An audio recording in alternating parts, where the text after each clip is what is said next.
दीदी मुझे कोई काम बताओ ना, मैं आपकी हेल्प करा देती हूँ। तुम्हारी नई नई शादी हुई है और लोग क्या कहेंगे, नई बहू को आते किचन में लगा दिया। तो क्या हुआ दीदी, हर माना कि आप इस घर की बड़ी बहू हैं, तो इसका मतलब ये तो नहीं कि सारा काम आप ही करेंगी। बताइए, मैं कुछ काम कराती हूँ।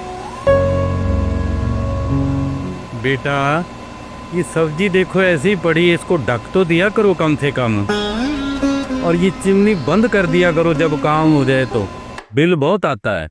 पापा जी आप चिंता मत करो, मैं आगे से ध्यान रखूंगी। ठीक है बेटा।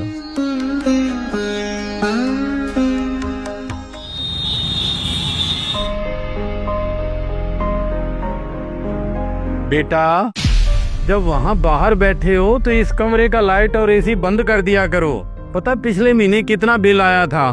पापा जी वो सॉरी पापा जी, दिमाग से निकल गया था, आगे से ध्यान रखूंगी।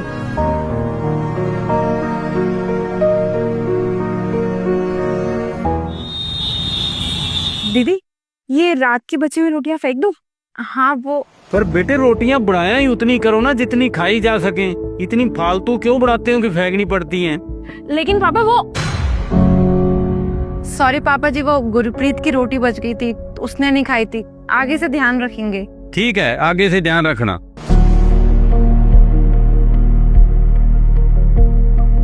क्या हुआ अर्शिता, तुम अचानक से बाहर से अंदर क्यों आ गई गुस्से में? दीदी आपको नहीं लगता कि पापा जी कुछ ज्यादा ही टोकते हैं? हाँ मैंने सुना था कि घरों में सास बहुओं को टोकती है, लेकिन यहाँ तो सब कुछ उल्टा ही हो रहा है। मम्मी जी तो कुछ कहते ही नहीं है, लेकिन पापा जी एक मौका नहीं छोड़ते टोकने का। और एक आप है जो उनकी बातों में जीजी जीजी करती रहती हैं, उनको तो कुछ कहती ही नहीं है आप।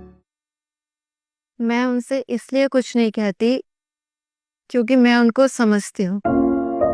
मुझे पता है कि तुम्हें पापा जी की बात का बुरा लगता है, लेकिन पापा जी दिल के बुरे नहीं है। तुम्हें पता है, खास तुम्हारी जगह ना मैं खुद को देख रही। जब मेरी नई नई शादी हुई थी और मैं शादी करके घर पर आई थी, तो पापा जी मुझे भी ऐसा टोका करते थे और मुझे भी बहुत बुरा लगता था कि जब देखो पापा जी हर चीज के लिए टोकते रहते। तब मुझे मम्मी ने बताया कि जब वो शादी करके घर में आई थी ना, तब उनके पास ना सिर्फ एक कमरे का घर था, और आज जो हम इतनी आसानी से एसी में बैठे हैं, सारी फैसिलिटीज है हमारे पास, वो सिर्फ पापा जी की कड़ी मेहनत का नतीजा है। तपती धूप में उन्होंने ना जाने कैसे कैसे काम किया होगा, तब जाके हमें सारे ऐशो आराम मिले। हाँ पापा जी हमें इसलिए टोकते हैं कि हम चीजों की कदर करें, क्योंकि हमें सारी चीजें आसानी से मिल गई है ना। और कहते हैं ना, जब कोई चीज आसानी से मिल जाए ना तो हमें उन चीजों की कदर नहीं होती। बस पापा जी इसलिए समझाते हैं क्योंकि पापा जी को इन चीजों की कदर है। हर तुम ऐसे सोचो ना, अगर तुम अपने घर पे होती और अपने घर का लाइट फैन अगर एसी ऑन करके छोड़ देती, तब तुम्हारे पापा भी तो तुम्हें समझाते ना, तब क्या तुम उनकी बात को बुरा मानती?